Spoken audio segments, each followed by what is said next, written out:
ونعوذ بالله من شرور انفسنا وسيئات اعمالنا من يهده الله فهو المهتدي ومن يضلل فلن تجد له وليا مرشدا اشهد ان لا اله الا الله وحده لا شريك له واشهد ان محمدا عبده ورسوله لا نبي بعده اللهم صل على محمد وعلى اله وصحبه اجمعين يا أيها الذين آمنوا اتقوا الله حق تقاته ولا تموتن إلا وأنتم مسلمون يا أيها الناس اتقوا ربكم الذي خلقكم من نفس واحدة وخلق منها زوجها وبث منهما رجالا كثيرا ونساء واتقوا الله الذي تساءلون به والأرحام إن الله كان عليكم رقيبا يا أيها الذين آمنوا اتقوا الله وقولوا قولا سديدا يصلح لكم أعمالكم ويغفر لكم.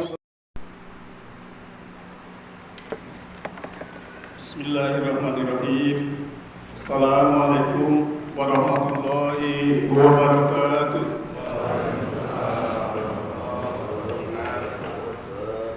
Allahu Akbar, Allahu Akbar, Allahu Akbar. La ilaha illallah wallahu akbar. Allahu akbar walillahil hamd.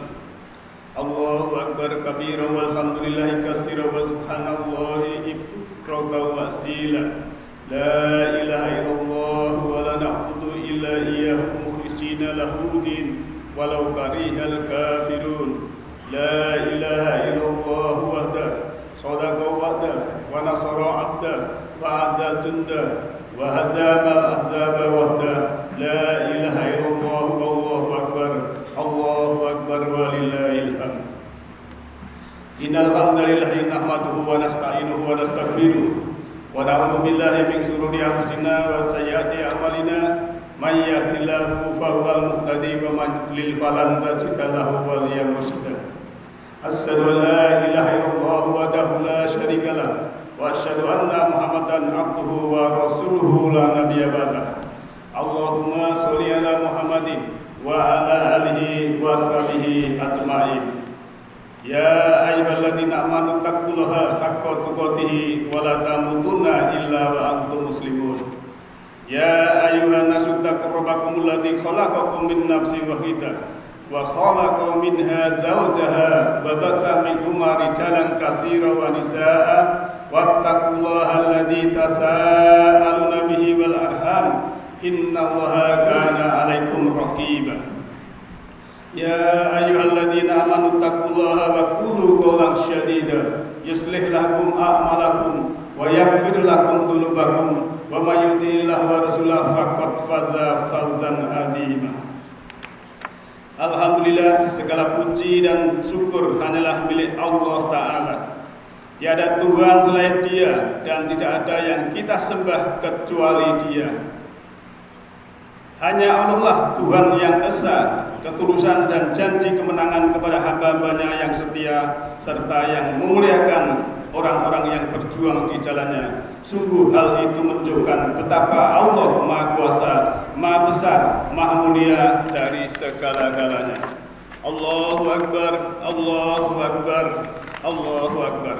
Kema takbir, Allah yang Maha Besar sangat berkumandang di samudra kehidupan ini. Allah kemahabesarannya bisa menggetarkan kesadaran kita, yaitu jiwa insani yang terlena dan terbuai dalam ayunan kegelapan dan kebodohan. Manusia tak sadar atas perilaku dirinya karena manusia kadang tidak bersyukur kepada Allah Ta'ala.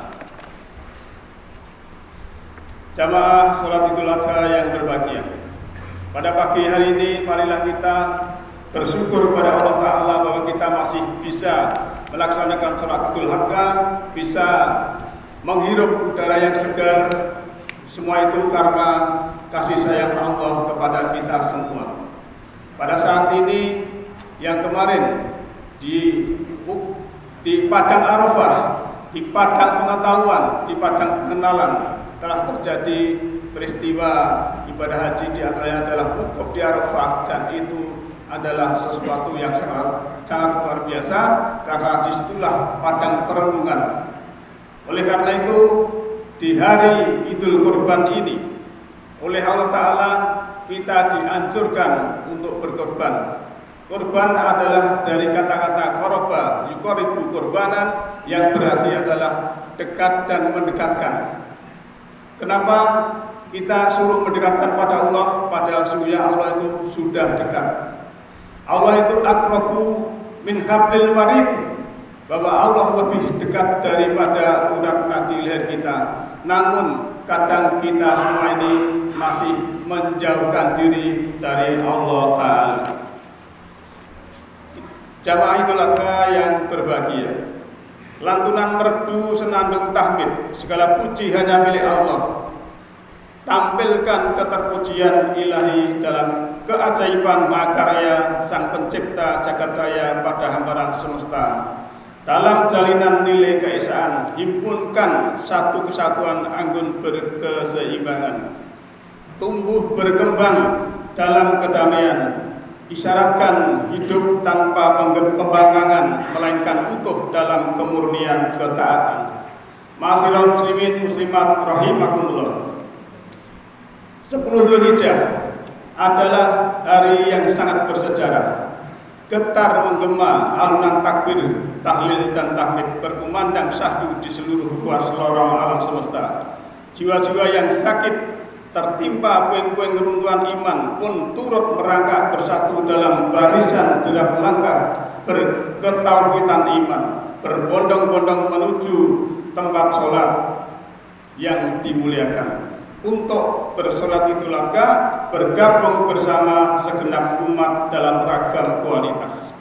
Dengan penuh keyakinan kita lantunkan takbir dan tahlil dan takbir, serta sholat Idul Adha yang ditegakkan adalah bagian dari luapan gelora kerinduan bersegera berjumpa bertegur sapa dengan Tuhan Yang Maha Esa. Sholat kita merupakan wujud syukur atas limpahan nikmat, rahmat dan berkah dalam segala keadaan. Sebagai wujud kerinduan hati, kata bibir-bibir insan-insan berkeimanan murni basah bergetar, berzikir tiada hentinya memuja kebesaran Allah Ta'ala. Kemuliaan dan keagungan Allah Azza wa Jalla hanya milik jiwa-jiwa yang lembut, jiwa-jiwa yang bersih, karena Allah adalah Maha lembut dan Maha bersih. Maka yang bisa berresonansi dengan sifat Allah adalah jiwa-jiwa yang bersih. Jamaah Idul Adha yang berbahagia, setelah kemarin jutaan jamaah haji melaksanakan wukuf di Padang Arafah, berkumpul dari berbagai suku bangsa, warna kulit, bahasa sebagai satu kesatuan umatan wahidah. Kita yang di luar jamaah haji pun menunaikan sholat Idul Adha, dan juga besok kita melaksanakan kurban. Allahu Akbar, Allahu Akbar. Sekarang kita akan sampaikan sedikit tentang hakikat korban yang tadi saya sebutkan, bahwa korban untuk mendekatkan kepada Allah Subhanahu wa Ta'ala. Allah sudah menyebutkan, A'udzubillahi minasyaitonirrajim, Bismillahirrahmanirrahim. Wa idza sa'alaka ibadi anni fa inni qarib ujibu da'watad da'i idza da'ani falyastajibu li wal yu'minu bi la'allahum yashkurun.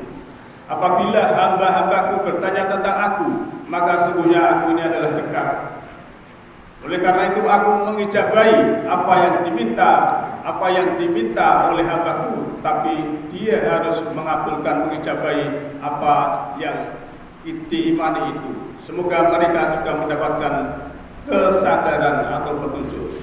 Sebagaimana Allah juga menyebutkan, walillahil masyriqi wal maghrib fa ainama tuwallu fasama wajhullahi innallaha wasi'un alim. Dan kepunyaan Allah timur dan barat, maka kemanapun kamu menghadap di situlah wajah Allah. Sesungguhnya Allah Maha luas rahmatnya dan Maha mengetahui. Jamaah Idul Adha yang berbahagia, dengan ayat ini berarti Allah ada di mana-mana. Kita menghadap kemanapun Allah akan berada dan akan dekat dengan kita. Maka ada ayat yang lain, innallaha ma'as-sabirin, jika Allah dekat bersama orang-orang yang sabar. Innallaha ma'alladzina taqaw walladzina hum muhsinun. Sesungguhnya Allah bersama orang-orang yang bertakwa dan bersama orang-orang yang berbuat baik. Maka selama kita masih bertakwa, selama kita masih berbuat baik, selama kita masih sabar, disitulah Allah bersama kita. Oleh karena itu jangan sampai kita dalam kondisi kesadaran yang rendah, kita masih marah-marah, kita benci, sakit hati, kecewa. Di situ Allah tidak bersama kita, karena Allah hanya menyertai orang-orang yang sabar, orang-orang yang takwa, dan beserta orang-orang yang berbuat baik.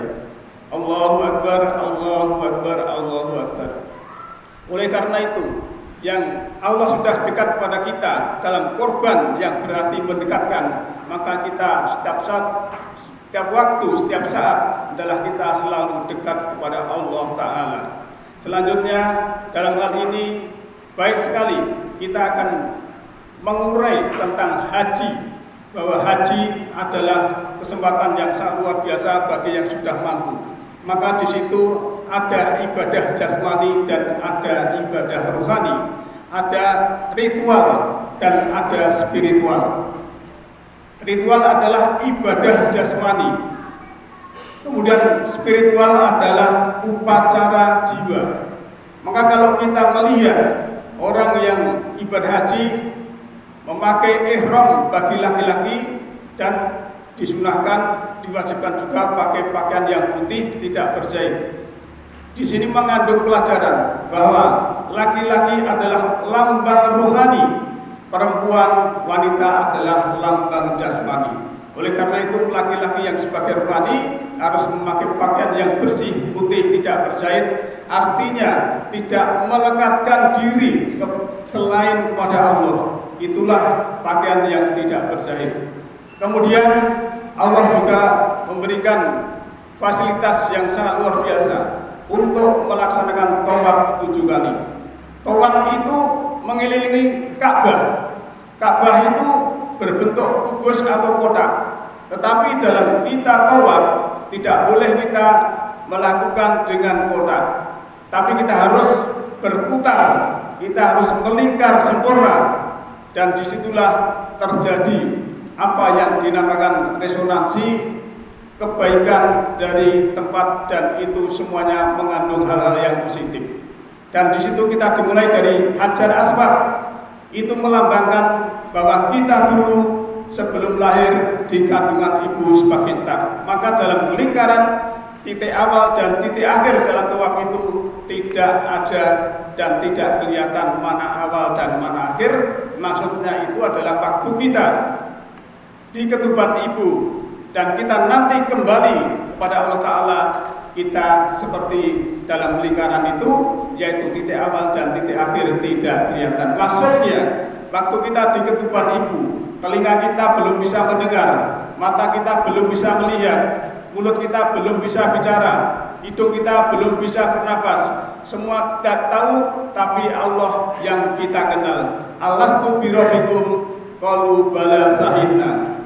Apakah aku Rabbmu, apakah aku Tuhanmu?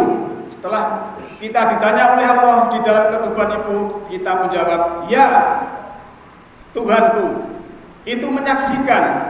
Nah, oleh karena itu sebagai awal sebagai awal dari kehidupan kita di janin ibu, di mana kita akan melanjutkan perjalanan setelah kita lahir ke dunia. Kita bernapas sendiri, kita bisa bicara sendiri, mendengar sendiri, dan kita melakukan sesuatu apapun karena berbeda waktu di ketuban ibu.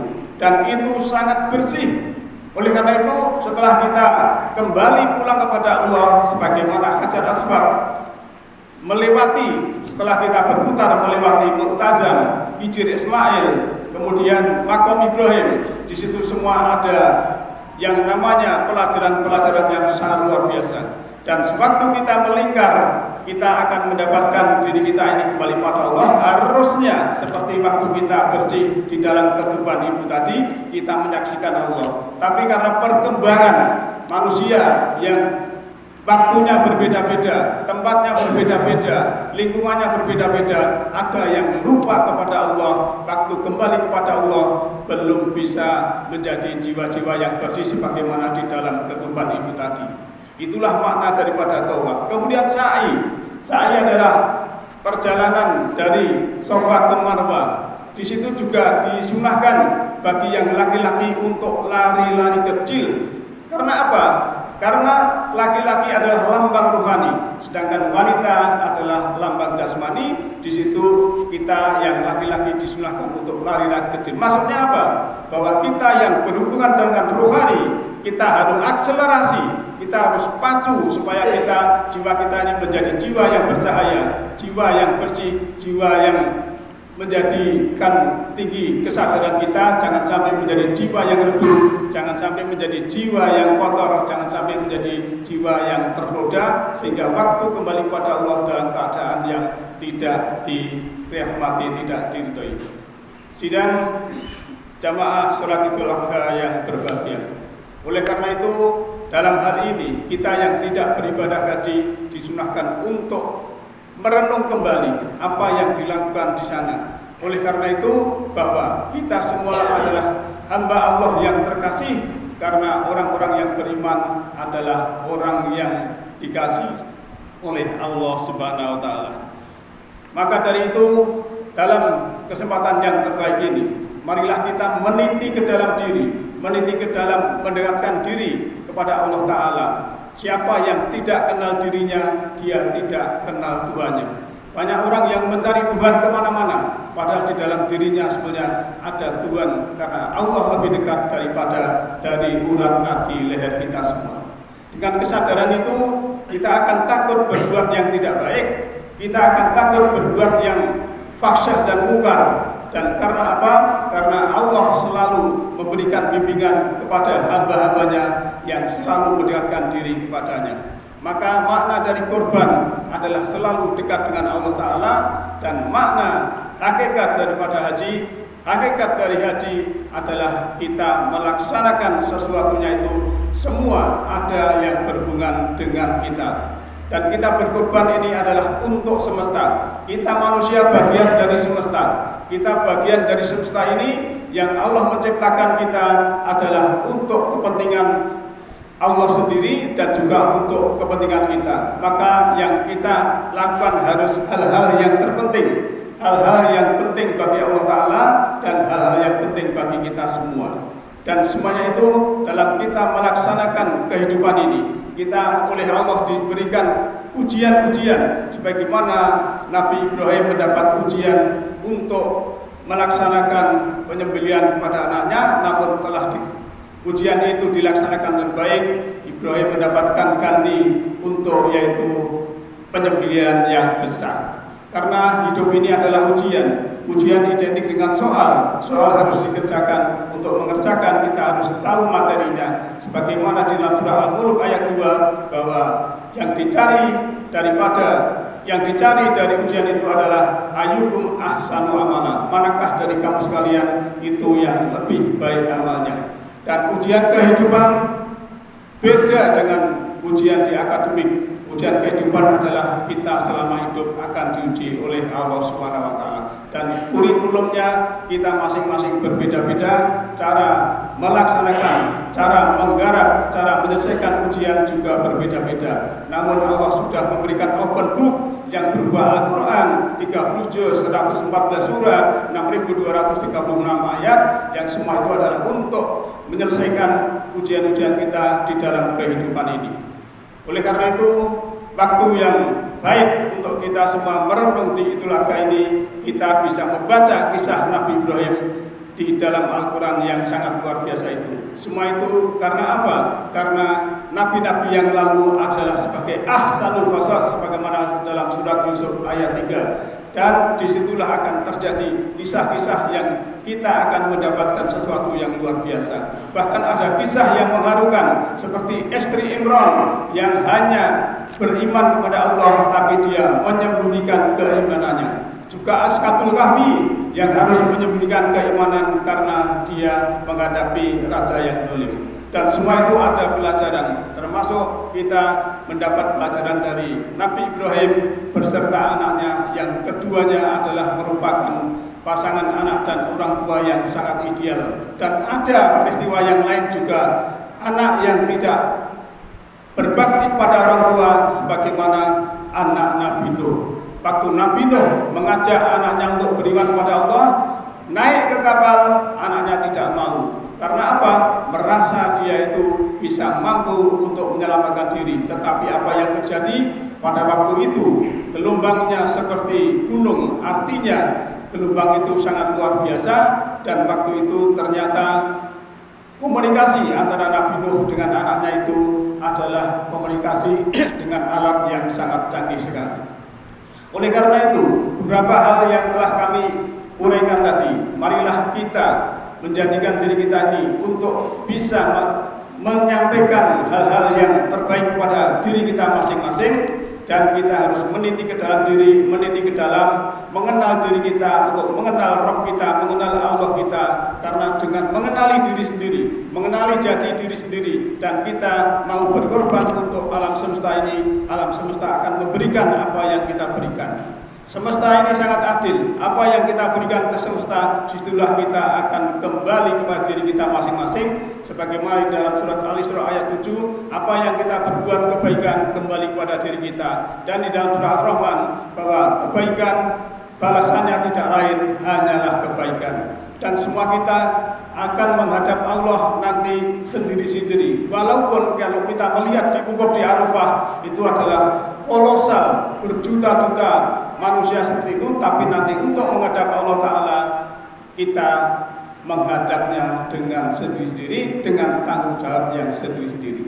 Tidak bisa orang tua membantu anaknya, tidak bisa anaknya membantu orang tua, dan disitulah Allah akan sangat adil hukumnya, sangat adil programnya, dan semua itu hanya untuk kita semua. Kalau kita paham, kita mengetahui, insya Allah kita akan dipimpin Allah, dan Allah akan memberikan rahmatnya kepada kita. Sidang kaum muslimin wal muslimat rahimahullah yang insya Allah dirahmati Allah Subhanahu wa taala, jamaah salat Idul Adha yang berbahagia. Oleh karena itu, sebagai penutup, marilah kita doa kepada Allah Ta'ala. Semoga sisa kehidupan kita ini dirahmati oleh Allah Ta'ala, dan semoga kehidupan kita ini diberikan manfaat yang sebaik-baiknya. Innallaha wa malaikatahu yusholluna 'alan nabiyyi ya ayyuhalladzina amanu shollu 'alaihi wa sallimu taslima. Allahumma sholli 'ala malaikatikal muqarrabin wa anbiyaika wa mursalin wa ali ta'atika asma'in bi rahmatika ya arhamar rahimin. Allahumma ighfir lil mu'minina wal mu'minat wal muslimina wal muslimat al ahya'i minhum wal amwat innaka as-sami'u qaribun mujibud da'wat.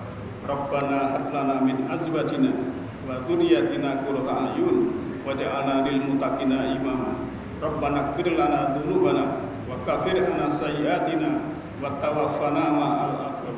Ya Allah ya Rahman ya Rahim, kami mengaturkan rasa syukur atas segala nikmat dan keberkahan-Mu yang telah Engkau limpahkan kepada kami hingga saat ini. Ya Allah ya Rahman ya Rahim, berikanlah keberkahan ke dalam hati kami, agar semua bentuk kemarahan berganti dengan cahaya dan kasih sayang-Mu, sehingga hati kami menjadi semakin damai. Ya Allah ya Rahman ya Rahim, berikanlah keberkahan ke dalam hati kami, agar semua kesombongan dan keangkuhan berganti dengan cahaya dan kasih sayang-Mu, sehingga kami menjadi orang-orang yang rendah hati. Ya Allah ya Rahman ya Rahim, berikanlah keberkahan ke dalam hati kami, agar semua perasaan iri dengki berganti dengan cahaya dan kasih sayang-Mu, sehingga hati kami menjadi semakin sadar. Ya Allah ya Rahman ya Rahim, berikanlah keberkahan ke dalam hati kami, agar semua perasaan ingin menonjolkan diri berganti dengan cahaya dan kasih sayang-Mu, sehingga kami menjadi semakin pasrah. Ya Allah ya Rahman ya Rahim, berikanlah keberkahan ke dalam hati kami, agar kami menyadari dengan mudah kami memberikan maaf kepada orang-orang yang melakukan kesalahan kepada kami dengan setulus-tulusnya, sehingga hati kami menjadi semakin jernih. Rabbana atina fid dunya hasanah wa fil akhirati hasanah wa qina adzabannar. Subhana rabbil izzati amma yasifun wa salamun alal mursalin walhamdulillahi rabbil alamin. Assalamualaikum warahmatullahi wabarakatuh.